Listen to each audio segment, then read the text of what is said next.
우리의 구주 예수 그리스도라는 제목으로 하이델베르그 요리문답 29, 30문인데요. 우리는 계속해서 이렇게 공부하고 있는 것이 참된 믿음, 구원 얻는 참된 믿음이 무엇인가 하는 것을 우리가 배우고 있습니다. 사실 이 질문은 그 질문에서 나왔던 것인데, 우리가 구원 얻는 참된 믿음이란 무엇인가 두 가지라고 했습니다.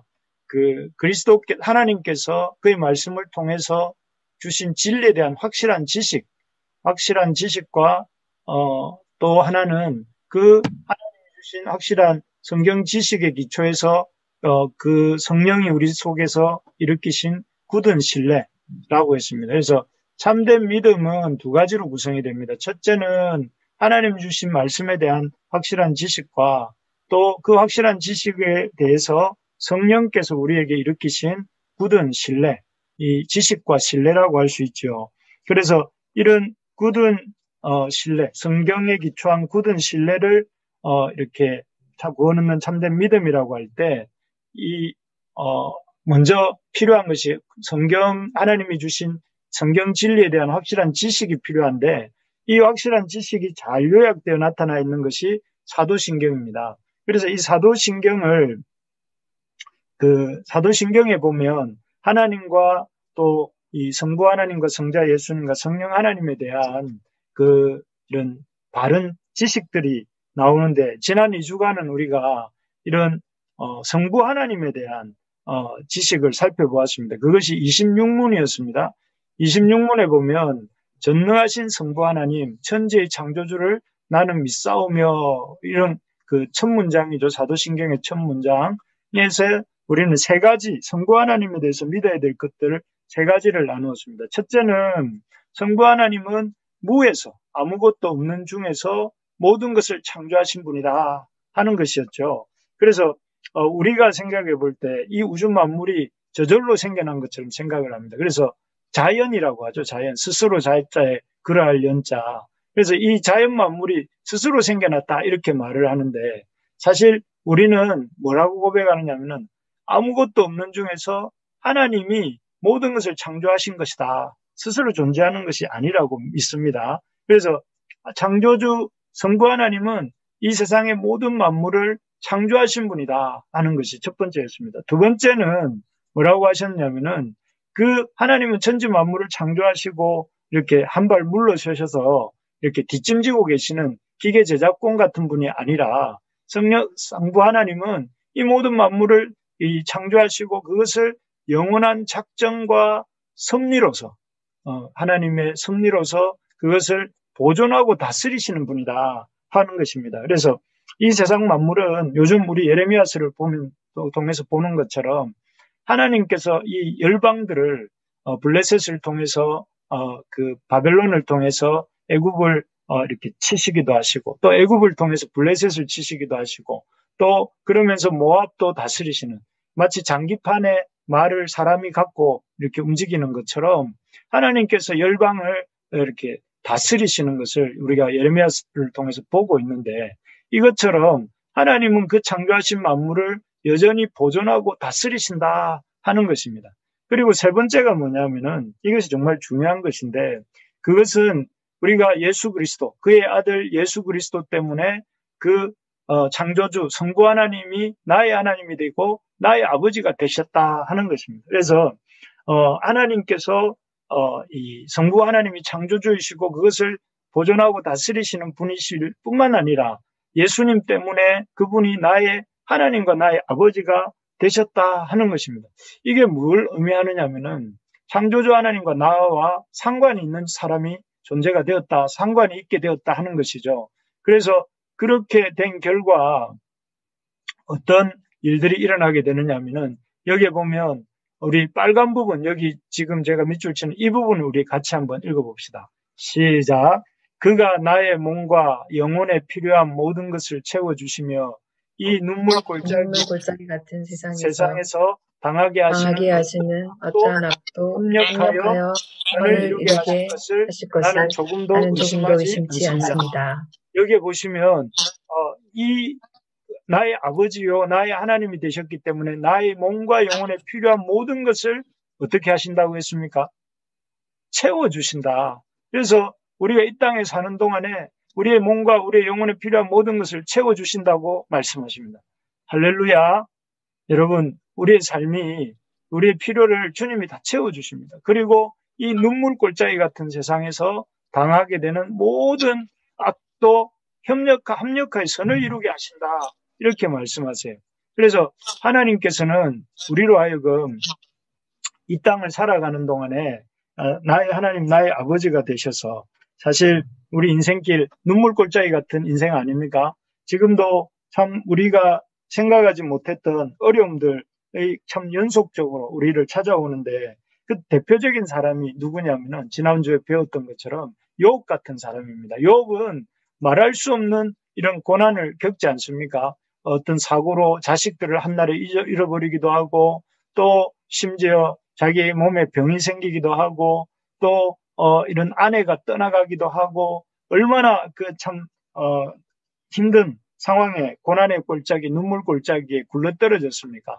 그런데 그런 상황 속에서 하나님께서 그런 욥의 하나님이셔 욥의 아버지가 되셨기 때문에 그 모든 고난과 환난으로 거꾸라지고 사라질 뻔했던 욥의 인생을 오히려 그 역경과 고난으로부터 건지셔서 마지막에는 이렇게 고백하게 만듭니다. 욥기 42장 5절인데요.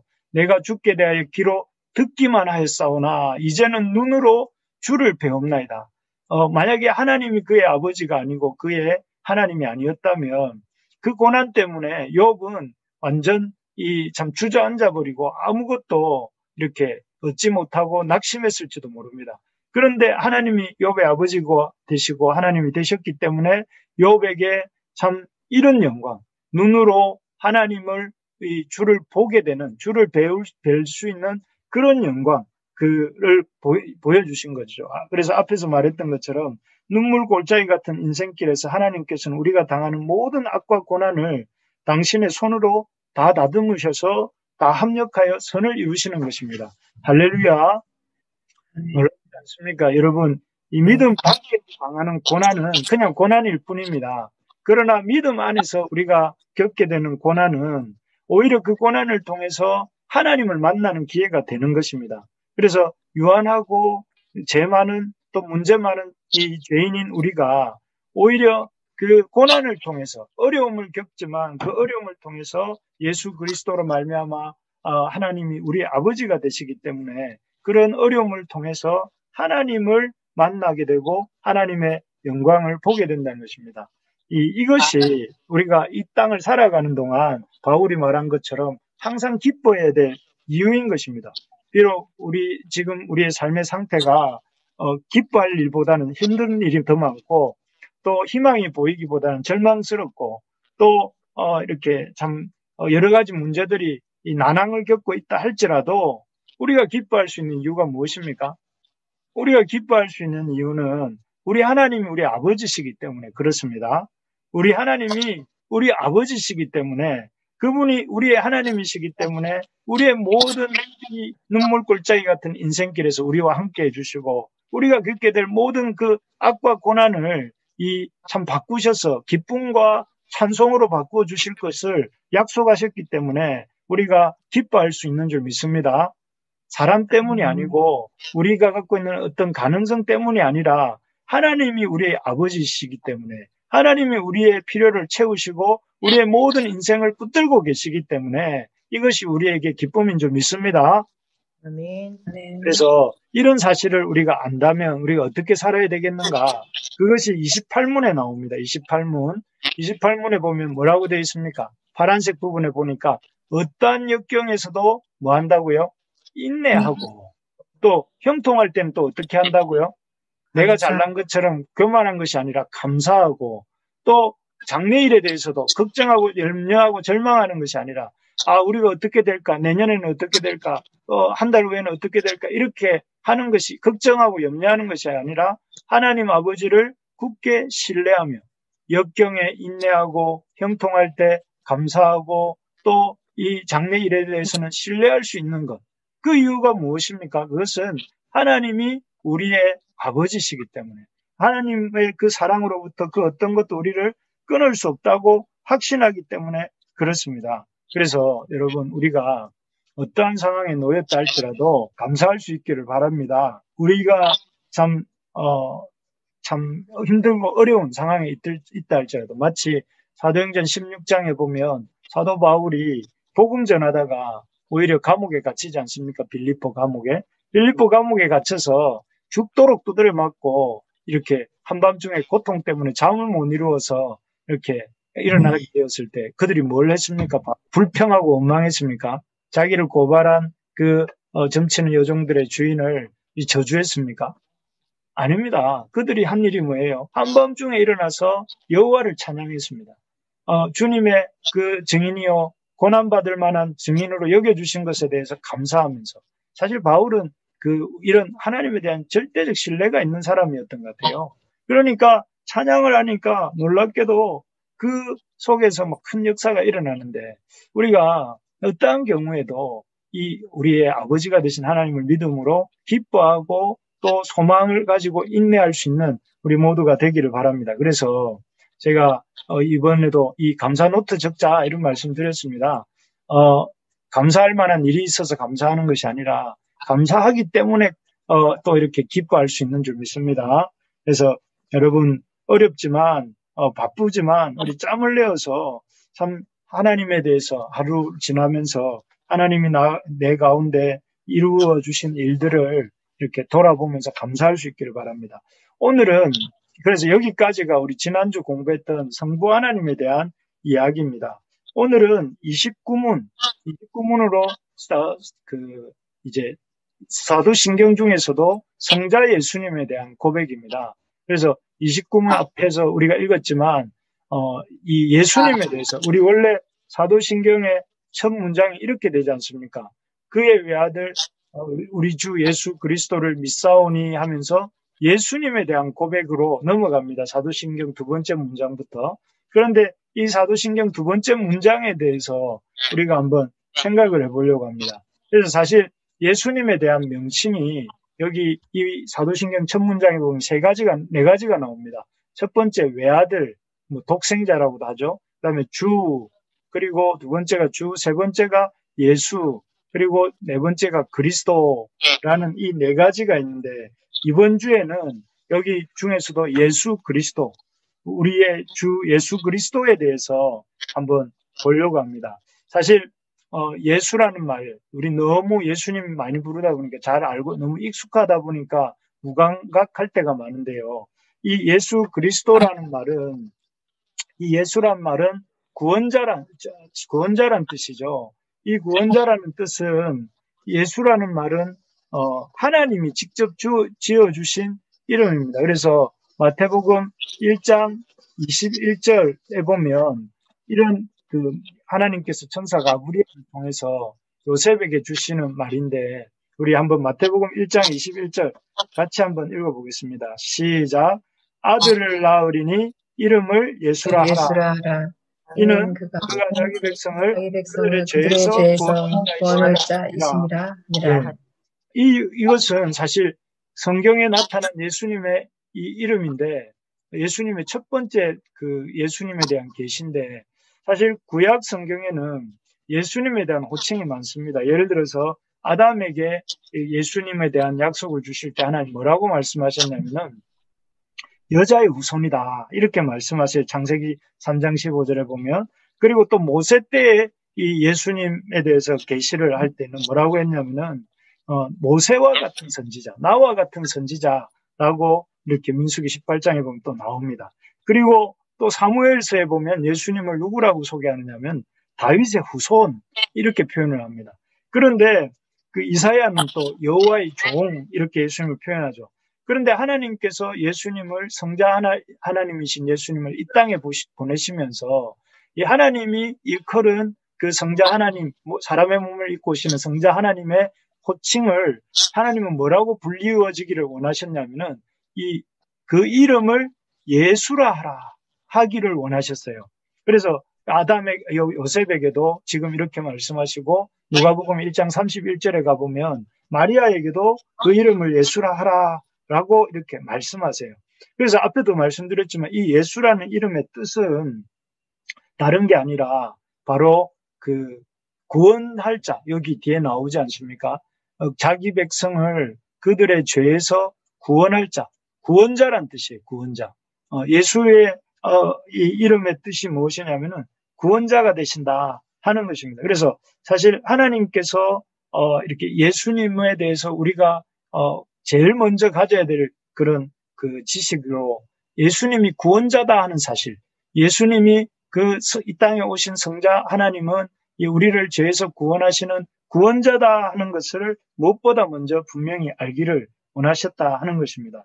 여러분, 우리의 인생의 가장 근본적인 문제가 뭔지 아십니까? 근본적인 문제는 건강 문제나 돈 문제나 또 아니면은 어떤 그 인간관계의 문제가 아니고 우리 인생의 가장 근본되는 문제는 죄 문제입니다. 죄로 인해서 하나님과의 관계가 끊어져 있는 이 죄의 문제인데 이 죄의 문제를 우리 인생의 가장 근본적인 문제라고 할 수 있는 이 죄의 문제로서 우리를 구원할 존재가 구원할 분이 누구이시냐면은 바로 예수다 하는 것입니다. 우리를 그 백성을 그들의 죄로부터 구원하실 수 있는 분은 예수님밖에 없다 하는 것입니다.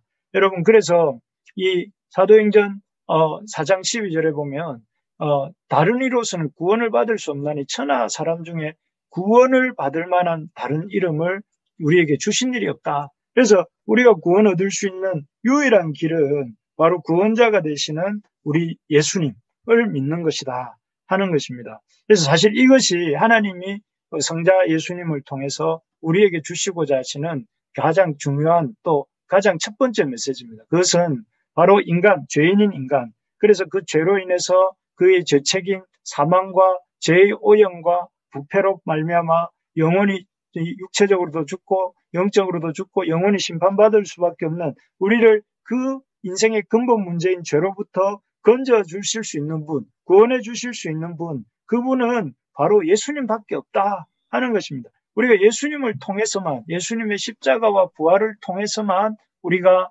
이 참 죄와 죄 사망과 죄의 비참함과 죄의 오염으로부터 우리가 구원을 얻을 수 있다는 사실을 믿으시기 바랍니다. 예수님을 통해서만 우리가 이 구원을 얻을 수 있다는 것입니다. 그래서 우리가 이 예수님이 우리 인생의 근본 문제인 죄 문제를 해결해 주시는 분임을 이렇게 믿을 때에 그 주님을 통해서 우리가 하나님과의 관계가 회복되게 됩니다. 우리가 예수님이 우리 인생의 죄와 사망과 죄의 오염과 부패와 또 죄로 인한 모든 그 문제를 들고 예수님께로 나올 때 구원자이신 예수님을 통해서 죄 문제의 해결함을 받고 그러한 해결함을 받을 때에 어떤 일이 일어납니까? 마치 뿌리 뽑혔던 나무가 이렇게 다시 땅에 뿌리를 받고 그렇게 물과 양분을 흡수할 때에 그 나무가 생명력을 얻고 줄기가 자라고 꽃이 피고 열매를 맺는 것처럼 우리가 예수님께로 나와서 예수님의 통해서 하나님과의 관계가 회복될 때 우리의 죄 문제의 해결함을 받고 하나님과의 관계가 회복될 때 우리의 인생도 이렇게 생명력을 얻고 또 풍성한 열매를 맺게 되는 것입니다. 그래서 우리가 이 사실을 여러분 믿으시지요? 여러분 이 사실을 믿으시기 바랍니다. 이런 사실을 믿을 때에 우리만 이 사실을 아는 것이 아니라 우리 주변의 이웃들에게 제가 어제 어떤 분이랑 이렇게 말씀 공부하면서 이렇게 물었습니다. 요즘 사람들은 무슨 재미로 사는 것 같습니까? 제가 이렇게 물으니까 그분이 말씀하기를 사람들이 별로 재미가 없는 것 같습니다. 별로 그냥 재미가 없어서 술도 마시고 재미가 없으니까 그냥 막 정신없이 이것저것 기웃기웃하면서 사는 것 같습니다. 이랬는데 저는 그 말이 참 와닿더라고요. 사람들이 재미가 없는 것 같아요. 인생살이에서. 그래서 거의 말초적인 기쁨, 먹는 기쁨, 또 어떤 다니는 기쁨, 이런 아주 기쁨이 있고 마음 깊은 곳에 그런 허무함이 있으니까 술을 먹고 또 아니면 쾌락을 추구하고 또 아니면은 참 돈을 열심히 벌려고 애쓰고 그래서 그런 걸 통해서 마음의 만족을 누리려고 하는데 여러분 진짜 우리의 인생의 근본 문제는 그런 어떤 그 문제가 아니라, 그런 것들을 체험으로서 해결될 수 있는 문제가 아니라 우리의 죄의 문제를 해결해 줄 수 있는 구주가 되시는 예수님을 만나야 되는 줄로 믿습니다. 그래서 우리가 먼저 예수를 아는 사람으로서 우리가 어떻게 해야 되겠습니까? 예수님, 우리가 죄인이고 이 죄 문제를 해결해 주실 수 있는 분은 우리 주님밖에 없다는 사실을 우리가 힘써 전할 수 있기를 간절히 소망합니다. 그래서 우리를 통해서 이 구원자가 되시고 회복자가 되시는 예수님을 이렇게 소개하고, 또 우리도 그 주님 앞에 나아가서 이렇게 그 주님이 주시는 구원을 맛볼 수 있기를 바랍니다. 그래서 29문을 통해서는 우리가 참 예수님이 우리의 구주가 되신다, 우리의 구주 예수가 되신다는 것을 보았다면, 30문에서는 그러면 이 구주 예수님을 믿는다는 것이 뭔가, 그에 대해서 어떻게 믿는 게 바르게 믿는 것인가 하는 것을 설명을 합니다. 여기에 보면 우리 30문 같이 한번 읽어볼까요? 30문입니다. 시작. 그렇다면 자신의 구원과 복을 소위 성인에게서 혹은 자기 자신이나 다른 데서 찾는 사람들도 유일한 구주이신 예수를 믿는 것입니까? 여기 보면 어떤 사람들이 있냐면은 이런 사람도 예수를 구주로 믿는다는 것을 말하는데, 그러면 자신의 구원과 복을 소위 성인에게서나 또는 혹은 자기 자신이나 다른 데서 찾는 사람들도 유일한 구세주를 믿는 것입니까? 이렇게 질문하고 있습니다. 이 질문이 어떤 많은 생각거리를 포함하고 있는데, 첫째는 우리가 이 예수를 믿는다고 하면서도 소위 성인들을 이렇게 찾는 사람들도 있습니다. 예를 들면은 이 하이델베르크 신앙 고백이 작성되던 16, 17세기는 어떤 시대였냐면은 이 카톨릭 중세의 끝자락이었습니다. 중세의 끝자락이자 이제 근세의 첫 시작이라고 할 수 있는데요. 이때만 해도 사람들이 뭘 의지했냐면 이 성인 숭배라는 게 있었습니다. 성인이라는 것은 무엇이냐면은 우리가 대충 아시는 것처럼 하나님과 우리 사이에 어떤 이 중보해 줄 수 있는 어떤 존재들, 대표적인 경우가 여기 그림에서 보시는 것처럼 마리아 숭배라고 할 수 있거든요. 예수님의 사람들의 생각은 이랬습니다. 예수님의 어머니 마리아는 예수님의 어머니가 될 만큼 신심이 깊은 믿음이 좋은 여인이었기 때문에 우리가 직접 예수님께 기도하기보다는 그 예수님의 어머니가 되시는 마리아에게 기도를 하면 우리가 직접 예수님께 기도하는 것보다 응답을 잘 받을 수 있다. 그래서 우리의 믿음이 아니라 우리보다 믿음이 좋은 어떤 존재의 도움을 덧입어서 하나님께 나아가려고 하는 이런 태도가 성인 숭배였습니다. 그래서 이 사람들은 나중에는 그렇게 예수님께 나아가는 또 더 좋은 방편으로서 마리아 숭배를 이렇게 했는데, 나중에 그러다 보니까 마리아는 무흠하느니 마리아가 승천했느니 하면서 이 마리아 숭배로까지 이렇게 흐르게 되죠. 또 이런 유사한 생각으로, 마리아 숭배와 유사한 생각으로 믿음이 좋다고 하는 각종 성인들을 중세 사람들은 섬겼는데요. 예를 들면은 11월 19일은 빵 굽는 성인인 성 엘리자베스의 날, 또 12월 20일은 건축가들의 성인인 성 토마스의 날, 1월 20일은 운동선수들의 성인인 성 세바스찬의 날, 이런 성인들의 날을 정해서 그날은 그 성인을 통해서 하나님에게 나아갔다는 거예요. 그리고 또 아플 때도 그 아픈 분야의 특효를 가진 성인들이 있었다고 해요. 그래서 관절염이 걸렸을 때는 성 야고보를 통해서 기도하고, 신경통이 있을 때는 성 비투스에게 기도하고, 담석에 걸렸을 때는 성 리베리우스에게 기도하고, 그래서 하나님께 나가는데 직접 기도로 나아가는 것이 아니라 마리아를 통해 나가고 야고보를 통해 나가고, 또 이런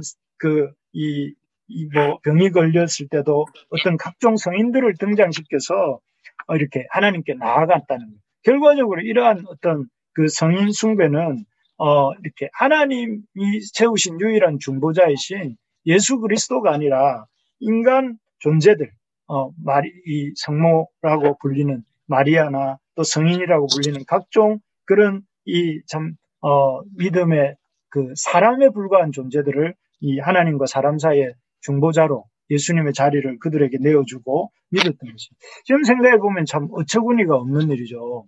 왜냐하면은 우리의 유일한 구원자, 우리 이 30문에서 말하지만 유일한 구주이신 예수인데, 이 유일한 구주이신 예수라는 것을 아까 말했던 사도행전 4장 12절에 천하의 구원 얻을 만한 다른 이름을 주신 일이 없다 하는 구절 한 구절만 알아도 이렇게 이런 어떤 우상 숭배를, 성인 숭배를 안 했을 텐데, 이런 그 성경에 아시겠지만 중세는 어떻습니까? 중세는 성경을 읽지 못하던 시대에서 라틴어로 성경이 되어 있었고, 그 어떤 사제들만 성경을 이렇게 가지고 있었고, 사제들만 성경을 읽을 수 있는 시대였기 때문에 그런 사도행전 4장 11절이나 또 요한복음 14장 6절처럼 나는 길이요 진리요 생명이라고 하는 그 주님의 말씀을 읽지도 듣지도 보지도 못했기 때문에 이런 그 성경 말씀과는 아무 상관없는 성인 숭배, 마리아 숭배 이런 걸 통해서 그들의 도움을 덧입어서 하나님께 나갈 수 있다고 생각했다는 것이죠. 그런데 이런 믿음들에 대해서 뭐라고 이렇게 30문이 말하고 있냐면은, 이러한 믿음은 말로는 자랑하지만, 유일한 구주가 예수라고 말로는 자랑하지만 행위로는 부인하는 일이라는 거죠. 그래서 그 말은 결국은 그 앞에 말한 것처럼 여기 질문에서 자신의 구원과 복을 서의 성인에게서 이렇게 찾는 것은 그 예수님을 유일한 구주로 믿는 것을 유일한 구주를 믿지 않는 행위라는 것이죠. 그래서 우리가 참 중세 시대만 그런 게 아니라 오늘날도 어떻습니까? 많은 교회에서 말씀을 가르치지 않고 말씀을 배우지 않는 교회들이 많습니다. 그래서 그 교회들이 이렇게 목사님을 이렇게 사역자를 하나님과 인간 사이의 중보자, 예수님 같은 존재로 보지는 않지만 어쨌든 그런 중보자처럼 생각을 하고 마치 모든 것을 그 사역자에게 의존을 하면서 사역자를 통해서 하나님과 만나려고 하는, 그래서 이렇게 그런 교회들이 있는 것을 보게 됩니다. 근데 여러분 기억해야 될 것이, 하나님과 우리 사이의 유일한 중보자는 주님밖에 없고 우리는 주님을 통해서 우리가 하나님 앞에 나갈 수 있다. 유일한 중보자는 주님밖에 없다는 사실을 여러분 믿으시기 바랍니다. 아멘. 그래서 여러분 사람들의 어떤 사람들을 의존하지 말고 주님을 직접 만나고자 애쓰고 주님을 이렇게 유일한 구주로서 믿고 나아가는 것이 우리 개혁 신앙이고 다른 개혁 믿음이라는 것을 붙들기를 바랍니다. 그래서 요즘 이 하나님과 우리 사이에 자꾸 이렇게 들어오려고 하는 인간들, 어떤 성인이든 그런 어떤 마리아 같은 존재든 이런 존재들이 혹시라도 있다면 그게 아니라 오직 주님만이 우리의 중보자다 하는 것을 분명히 할 수 있기를 바랍니다. 그리고 두 번째로 보면 우리의 신앙을 이렇게 예수님을 유일한 구주로 믿는 신앙이 아닌 믿음이 뭐냐면은 자기 자신을 믿는 거다 이렇게 말을 합니다. 앞에서 보았죠. 여기 이렇게 말하잖아요. 유일한 구주이신 예수를 말로는 자랑하지만 행위로는 부인하는 어떤 일들이 뭐냐면은 자신의 구원과 복을 소위 성인에게서 혹은 자기 자신을에서 찾는 사람은 유일한 구주로서 예수님을 믿는 게 아니다 하는 것입니다. 여러분 그 앞에서 말했던 것처럼 믿음이 좋은 존재들을 의지해서 그 공로를 의지해서 하나님께 나갈 수 있다. 그래서 마리아를 통해서 하나님께도 나갈 수 있고 또는 성인들을 통해서도 하나님에게 나갈 수 있다 하는 것과 똑같은 맥락에서 이렇게 자기의 자신을 통해서 자기 자신이 그 성인들이나 마리아의 위치에 올려놓고 자기 자신의 어떤 수고나 공로를 의지해서 하나님께 나갈 수 있다고 하는 생각이죠. 예를 들면 자기가 부지런히 이렇게 종교 생활을 열심히 하고 또 이렇게 기도를 열심히 하고 구제를 열심히 하고 교회를 잘 다니고 헌금을 많이 하고 금식을 하고 하면서 열심을 내므로써 그 열심을 통해서 내가 하나님의 구원의 은총을 받을 수 있다라고 생각하는 마음들이죠. 그런 사람이 있나 싶은데 성경 역사나 어떤 그 교회사 속에서 이런 존재들이 끊임없이 있었습니다. 뭐 대표적인 그 존재들이 이런 사람들입니다. 여러분 들어보셨는지 모르겠지만 펠라기우스나 아르미니안이라는 말 들어보셨죠? 예. 이 사람들이 사실은 어떤 사람들이냐면은 이전에 보면 이런 사람들입니다. 이 바울이 세웠던 교회들 중에 갈라디아 교회라는 곳이 있었는데 이 갈라디아 교회에 나타나서 교회를 힘들게 했던 사람들이 어떤 사람이냐면 유대 율법 선생들이었습니다. 이 사람들은 바울이 복음을 통해서 이렇게 세웠던 갈라디아 교회에 바울이 지나가고 난 뒤에 나타나서 뭐라고 말을 했냐면은 너희가 예수를 믿는 거 좋다. 그런데 예수만 믿어서는 안 된다. 예수님도 믿고 율법도 지켜야 되고 또 예수님 믿고 할례도 받아야 되고 예수님 믿었으면 절기도 지켜야 된다 하면서 이 갈라디아 성도들을 미혹해서 예수를 믿는 복음에서 떠나서 할례와 절기와 율법을 듣는 그런 율법주의자로 다 만들어버렸어요. 그래서 이 사람들을 통해서 참 이렇게 갈라디아 교회가 급속하게 믿음에서 떠나는 것을 보면서 바울이 이 사람들에게 미혹된 갈라디아 성도들을 꾸짖으면서 뭐라고 했냐면 저주받을 그들이 믿고 따르는 그 복음 플러스 율법 신앙이라는 것은 이 저주받을 다른 복음이다 이렇게 꾸짖거든요. 그래서 이런 사람들 예수님을 믿는 믿음 플러스 뭔가를 해야 된다고 생각하는 사람들이 성경 역사에도 나오고요. 또 이어서 아까도 말씀드렸던 펠라기안과 알미니우스 여기 손잡는 모양이 나오지 않습니까? 하나님이 손을 내미시면 또 인간이 손을 내밀어서 그것을 붙잡아야만 이 구원이 완성된다 하는 것입니다. 그러니까 이 하나님의 그 예수님을 통해 이루신 구원 역사를 이렇게 이 역사도 중요하지만 그게 하나님이 구원 역사를 한 90% 정도 이룬 거라면 인간이 손을 내밀어서 그 하나님 이루신 역사를 이렇게 10% 정도 인간의 어떤 그 반응으로 채울 때 그 구원이 완성된다고 생각하는 것이죠. 그래서 만약에 인간이 손을 내밀지 않으면 이 구원은 이렇게 완성될 수가 없다라고 말을 하는 것입니다. 그러므로 결과적으로 이러한 구원과는 이 구원의 그 어떤 프라이오리티 우선권이 누구에게 달려 있느냐 하면은 바로 인간에게 달려 있는 것입니다. 하나님이 아무리 인간을 구원하시고자 해도 인간이 그 하나님의 구원에 손을 내밀지 않으면 이 구원이 이루어질 수 없다고 하는 거죠. 이런 걸 가르쳐서 어떤 펠라기안, 알미니안이라고 하는데 이런 생각은 성경적인 생각이 아닙니다. 성경에 보면 인간은 어떤 존재라고 하냐면 죄와 허물로 죽어 있는 존재다 하는 것입니다. 그래서 죄와 허물로 죽어 있는 존재이기 때문에 인간은 무기력하고 무능력한 그래서 인간은 어떤 그 하나님의 구원 역사에 있어서 이 0.0000001%도 기여할 수 없는 존재가 없는 존재가 인간입니다. 그래서 우리의 구원은 오직 예수 그리스도의 어떤 예수 그리스도의 구원을 의지함으로써만 구원을 얻을 수 있다 하는 것이죠. 그래서 이 앞에서 우리가 나누었던 이 30문을 다시 한번 보면 한번 다 같이 한번 읽어볼까요? 30문의 답을 한번 읽겠습니다. 시작. 아닙니다. 그들은 유일하신 구주이신 예수를 말로는 자랑하지만 행위로는 부인합니다.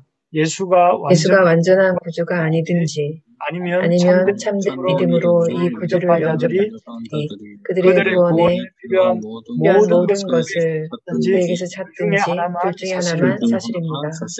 그러니까 여기에 보면 예수가 완전한 구주가 아니든지 그러니까 인간의 어떤 이 행위가 필요한 구원을 주시는 분이든지 아니면 그들의 구원에 필요한 모든 것을 예수님에게서만 찾을 수 있든지 그러니까 이 구원을 이 주님이 주신 구원이 완전한 구원이 아니든지 그들이 만약에 예수님의 어떤 구원에 인간의 믿음이 더 필요하다고 말을 한다면 그거는 예수님이 완전한 구원이 예수님의 주시는 구원이 완전한 구원이 아니라는 것을 말하는 것이다. 그렇기 때문에 진짜 구원은 무엇이냐면은 우리의 구원에 필요한 모든 것을 예수님이 주신다. 우리의 구원은 주님의 어떤 이런 공로로만 이루어진다 하는 것입니다. 그래서 우리가 입으로는 이 예수님을 믿는다고 하면서도 행위로는 부정하는 행위가 뭐냐면은 첫째는 이렇게 우리의 구원을 우리와 하나님 사이에 이 다른 인간 존재를 두고 그를 통해서 하나님께 나가려고 하는 성인 숭배 같은 것이 예수님의 유일한 구주이심을 거부하는 행위고, 또 하나는 예수님을 믿는다고 하면서도 자기 자신의 어떤 행위가 이 예수 믿는 구원에 있어서 필요한 것처럼 생각하는, 또 그래서 그 행위에 대해서 강조하는 것들이 이 잘못된 예수를 구주로 믿는 믿음이 아니라는 것이죠. 그래서 우리가 입으로는 예수님을 의지한다고 하면서도 행위로는 뭔가 내가 노력하고 내가 수고하고 내가 좀 더 이렇게 애써야 된다 하는 생각에 우리가 빠지면 안 되겠습니다. 오직 우리의 구원을 위해서 예수 그리스도만을 의지하면 된다 하는 것을 믿을 수 있기를 바랍니다.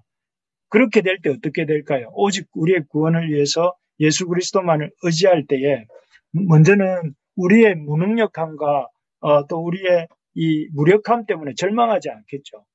왜냐하면은 우리가 무능력하고 무력한 것은 이 구원에 있어서 처음부터 마지막까지 중요한 사실입니다. 우리는 무력하고 무능한 존재이기 때문에 우리가 그런 무력함과 무능함 때문에 우리 주님을 의지해야 되는 것입니다. 주님이 베풀어 주신 구원을 의지하고 그런 무력함과 무능함 때문에 뒤로 물러가는 것이 아니라 그것이 발견될 때마다 주님 앞에 더 나아가고 우리의 구원을 위해서 주님을 신뢰하고 또 의지할 수밖에 없는 것입니다. 또 그리고 우리가 무능력하고 무력하기 때문에 그 어떤 인간 존재도 의지하지 않게 되겠죠. 왜냐하면 그 모든 인간은 우리와 같이 무력하고 무능력한 존재이기 때문에. 그래서 우리가 우리의 그런 어떤 무능력함과 무력함을 이렇게 깨달을 때에 주님을 더 주님으로 인정하게 되고 또 주님을 외에 어떤 것도 의지하지 않게 되는 우리가 될 수 있는 것입니다. 그래서 우리 이 두 번째 30문에서 주님만이 우리의 유일한 구주이시다. 그렇기 때문에 우리가 어떻게 하면 안 된다고 하는 것이냐면은 자신의 구원과 복을 성인에게서 혹은 자기 자신에게서 이렇게 찾으면 안 된다는 것입니다.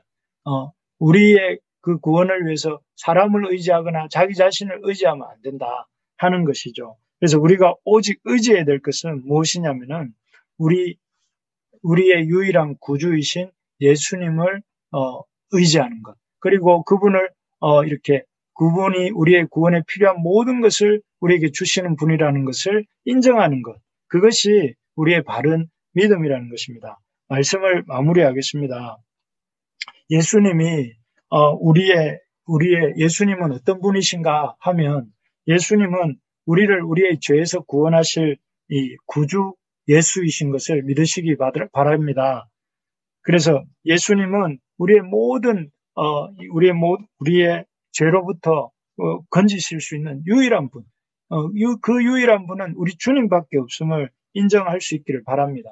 그리고 예수님을 유일한 구주로 인정한다는 것은 우리가 우리의 구원을 위해서 어떤 다른 존재도 인정하지 않고 또 우리 자신도 의지하지 않고 오직 예수님만을 의지하는 것이 우리가 우리 예수님을 구주로 이렇게 믿는 바른 믿음인 것입니다. 그래서 우리 스스로가 주님을 더 의지하고 참 주님만을 의지하고 주님께 나아가는 우리가 되기를 바랍니다. 우리 인생에 또 우리 신앙생활에 여러 가지 크고 작은 어려움들이 올 때에 뒤로 물러가서 그 속에서 좌절하고 낭망할 것이 아니라 우리의 구주는 애초부터 주님뿐이셨고 지금도 주님뿐이시고 앞으로도 주님뿐이실 거기 때문에 우리의 연약함과 부족함과 참 이런 답답함이 있을 때에 그것 때문에 믿음이 약해져서 뒤로 물러가지 말고 오히려 그런 것 때문에 구주이신 주님이 필요한 것이고 구주이신 주님 앞에 나와서 우리의 연약함을 고백하고 우리의 부족함을 아뢰고 주님의 도우심을 덧입고 그 주님이 베풀어 주시는 구원과 회복을 누리고 또 그래서 더 깊은 신앙으로 나아가는 우리 모두가 될 수 있기를 바랍니다.